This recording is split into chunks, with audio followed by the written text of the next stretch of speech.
Good morning. This is Laoshi Lawrence McElroy with our April 13th edition of our Water Tiger for Sachem live Facebook series. So a couple of things right off the bat. One, I just want to let you know that I heard from Sachem Public Library last week, and their community programs are continuing to be canceled through the end of May. So we're going to be at this for a little while. So there's that. And today we're going to start with a little warm up. It's a favorite of mine, but don't let that scare anyone. This favorite happens to be a favorite for a lot of people. And then spend some time addressing the excuse of not practicing in this time of social distancing because I just don't have the space at home. Sure you do.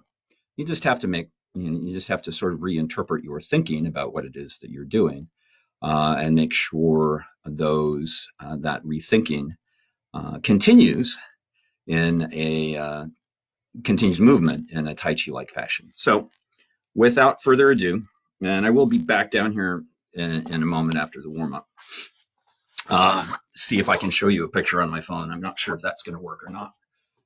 But anyway, our warm-up is from Taiji Qigong.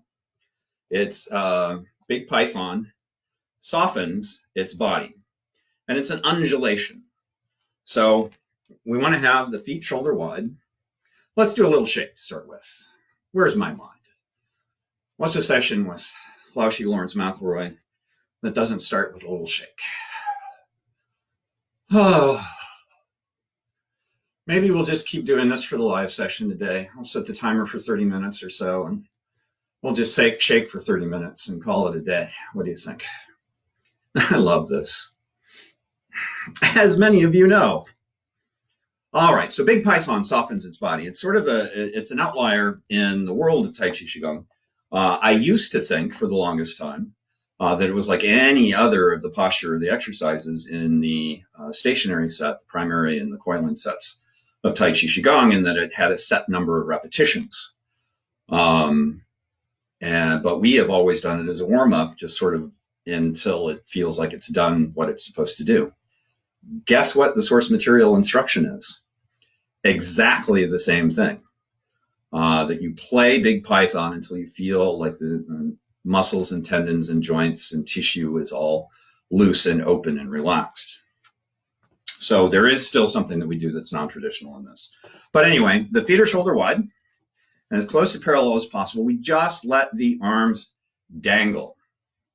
Right? No extra activation in the arms whatsoever. And it is literally an undulation, a wave in the body from the tips of the toes to the top of the head, from the shoulders to the fingertips. I just want to point out, I really haven't started the exercise yet.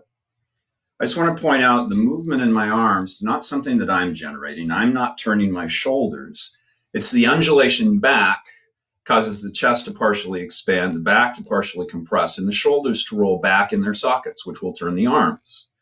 And then when I roll forward, the back extends more, the chest sinks more, and the shoulders roll forward in their sockets. So the hands turn back. So it is organic movement in the arms. You shouldn't add anything to it whatsoever. This isn't shoulder driven or anything. So there are a couple of ways of thinking about what is causing the undulation. An external method and internal method. An internal method is sort of thinking about this orbit that's going through the body that might be rising up the back and sinking down the front, or you can reverse that for that matter. But this orbit in the body is causing the undulation. For a lot of people, it's a little weird, a little esoteric. They're like, what the hell are you talking about? So we normally talk about more of an external approach, and that's joint to joint. Think of the old song, Dem Bones, Dem Old Dry Bones, right? The toe bone's connected to the foot bone's connected. You see why I don't sing in class? Foot bone's connected to the heel bone, heel to the ankle, ankle to the shin, shin to the knee, Dem bones. So we think first of joints in the body. So imagine, if you will, there's an undulation, an energy wave coming up under the ground. Now, we don't want to focus on the rise of the energy wave. We want to focus on that forward and back undulation of that wave. And it's going to enter, let the arms hang. Now we're going to start the exercise formally. It enters the toes wave into the feet wave into the ankles wave into the shins wave into the knees into the thighs into the hips. And depending upon the physical makeup of your spine, that's when the fun really begins, because, if your spine has all separate vertebrae, then you can feel that undulation, that joint-to-joint movement in the spine moving up the back, reaching the shoulders, and then the undulation goes down the arms, from the shoulders into the upper arms into the elbow joints into the forearms into the wrist into the hands, and the hands into the 10 of the 2. So see if you can feel the undulation in all of the phalanges. While it's also going down the arms, it's also going up, finishing in the cervical vertebrae and the neck up into the head. Feel the plates of the skull waving, the hairs on the head. If you're like me, they're much longer than normal these days. Breathing, relaxing and releasing. It is Taiji Qigong, so find a breath in the movement and a movement in the breath. In other words, the breath is generating the movement, and the movement is generating the breath. Be careful you don't allow the back to completely compress, the chest to completely expand. We want to keep that slightly sunken chest and rounded back throughout the exercise. It's a fundamental principle in Water Tiger School's approach to Taiji Qigong. Now, we've talked about the big physical joints. Let me go ahead and turn and face you for a little while so you can see a little bit different perspective. We've talked about the big physical joints: toes, feet, ankles, knees, hips, vertebrae. Start to think smaller, joint to joint. Liquefy the body. Anywhere 2 pieces of flesh, 2 muscles come together, that's a joint. Anywhere a muscle attaches to a tendon or a bone, that's a joint. Anywhere tendons attach to one another, or muscles or bones, those are joints. Skin attaching to the flesh, those are joints. If you really want to get small, every cell is attached to every cell around it, those are joints. So really think of opening up, relaxing, and undulating every aspect of your physical self. So you are really moving as if water. As we often say,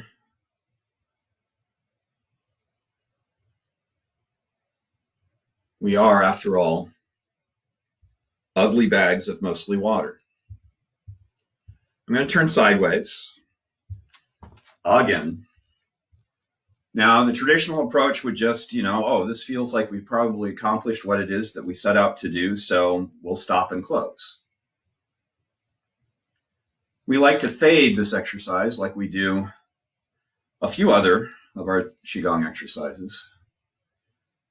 Now, that doesn't mean that I'm going to cover the same distance more slowly moving into a stop. It doesn't mean that the feet are going to stop undulating, and then the legs are going to stop undulating, and then eventually the torso stops undulating, and then the arms. So everything should still be undulating, but just a little bit smaller. Think of the waves on the surface of the ocean.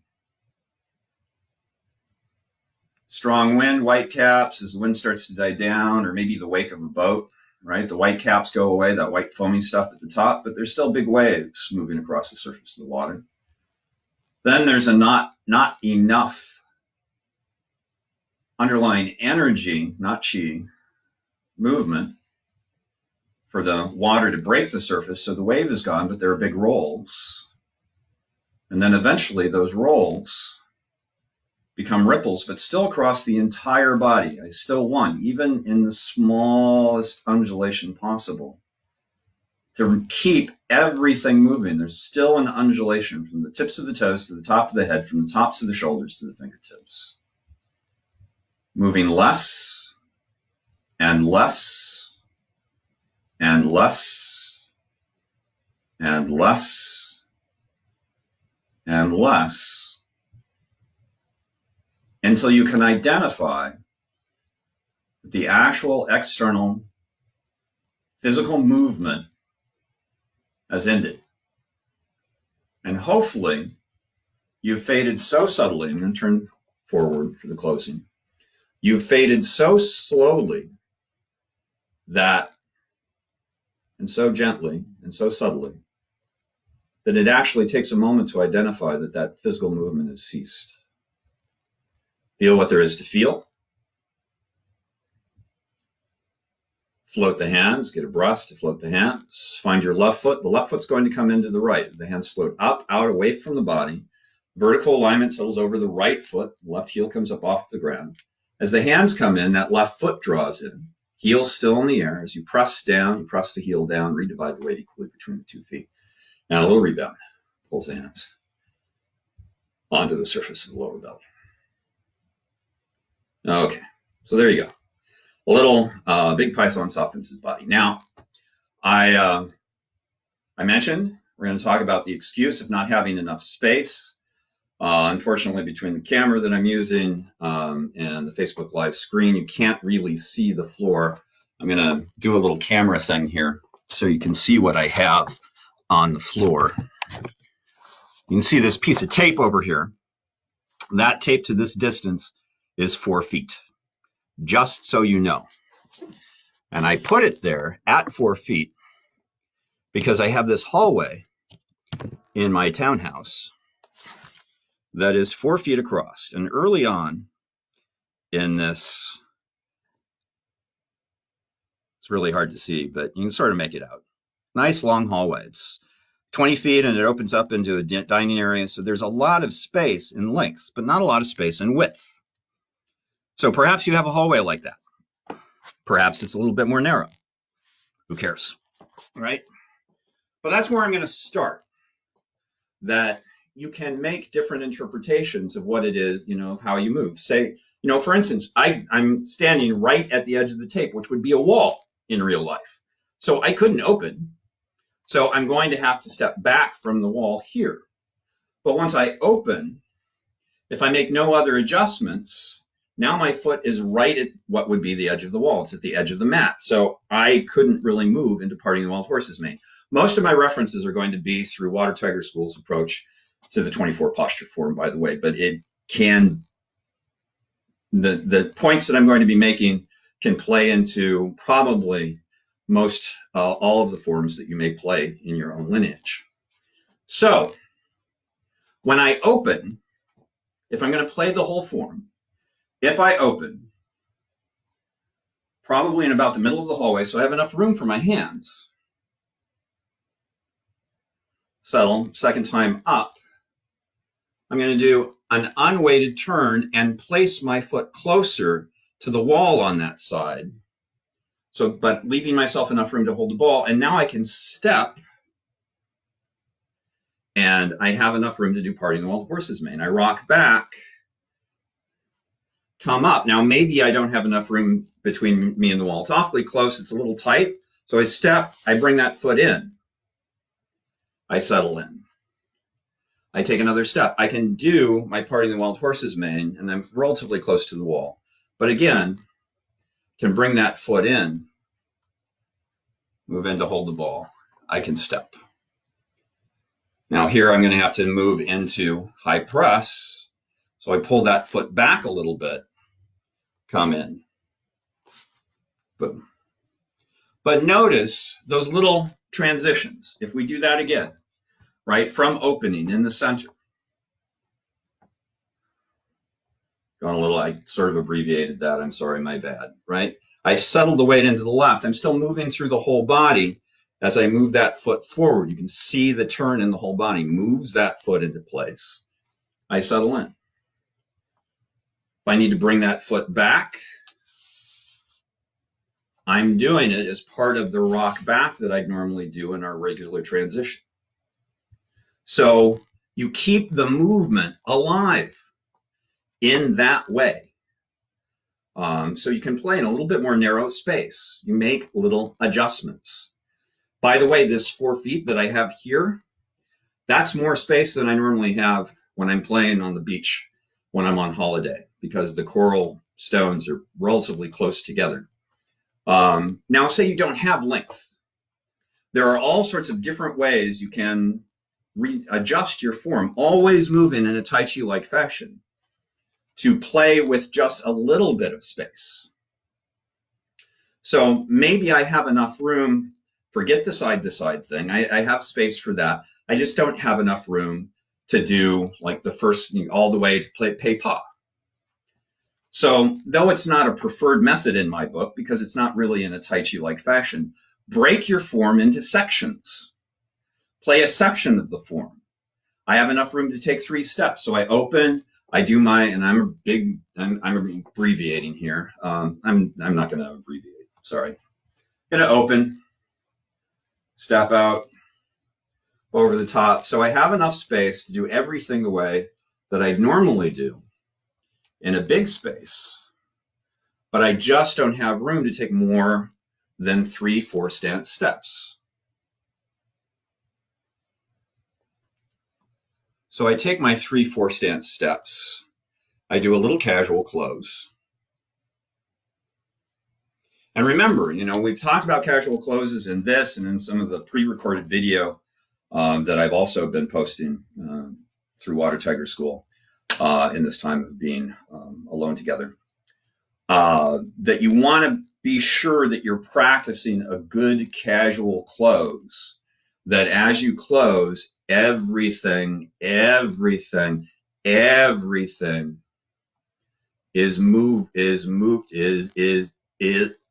moving together. So you do your 3 steps in Parting the Wild Horse's Mane, and you come back. And it's like, okay, so where was I? I was about to shift into high press. So I do my high press. I do my white crane. And again, I have 3 steps. So I do my 3 steps in brush knee, step, and strike. And then once again, I do my casual close. And I move back, and I do the next 3 steps or whatever it is that wherever I am in whatever form I'm doing. There are all sorts of ways, to move feet. In the grass sparrow's tail sequence, for instance, we do in Water Tiger School lineage, we have a single 4 posture short form that's just grass sparrow's tail, that's just ward off, roll back, press, and push to the 4 cardinal directions. So in a smaller space, you might have enough room to open and do your ward off, your roll back. We do a long roll back in grass sparrow's tail. Now, watch this leg.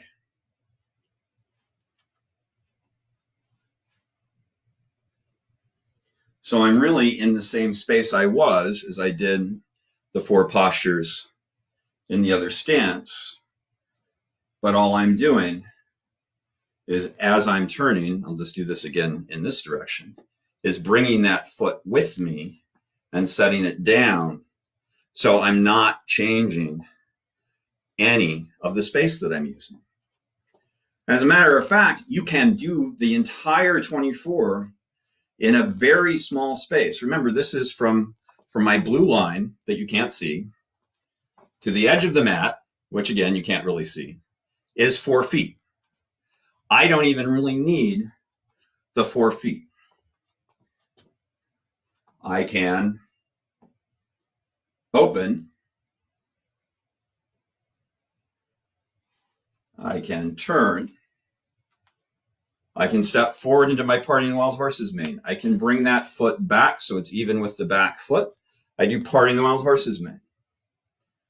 I can bring that foot back even with the other foot. I can do Parting the Wild Horse's Mane. I can bring that foot back even with the other foot. I can form the ball. I can do high press. I can do white crane. I can do brush knee, step and strike. I can bring that foot back. I can do brush knee, step and strike. I can bring that foot back. I can do brush knee, step and strike. I can bring that foot back. I can do my little detour over to the left. I can go up over to the right. My little Egyptian hieroglyphic moment into Pei Pa. My little roll back. And step into repulse the monkey. Step that foot forward. Then step it back. I can do repulse the monkey. Boom. Actually step forward. Sorry, I sort of messed that one up. And step back. I'm going to bring that foot forward. My ready position, my step. There's my repulse the monkey. I can bring that foot forward. I can step back. I can bring that foot forward. I can step back. I can bring that foot forward, and I believe this is 6. A little casual close. So from here to here is 4 feet. I only used from here to there. So I still have a good 1.5 feet left in my 4 feet. So there are no excuses. You don't think you have the space? You need to be a little bit more creative. Use the space you have in the best way you can.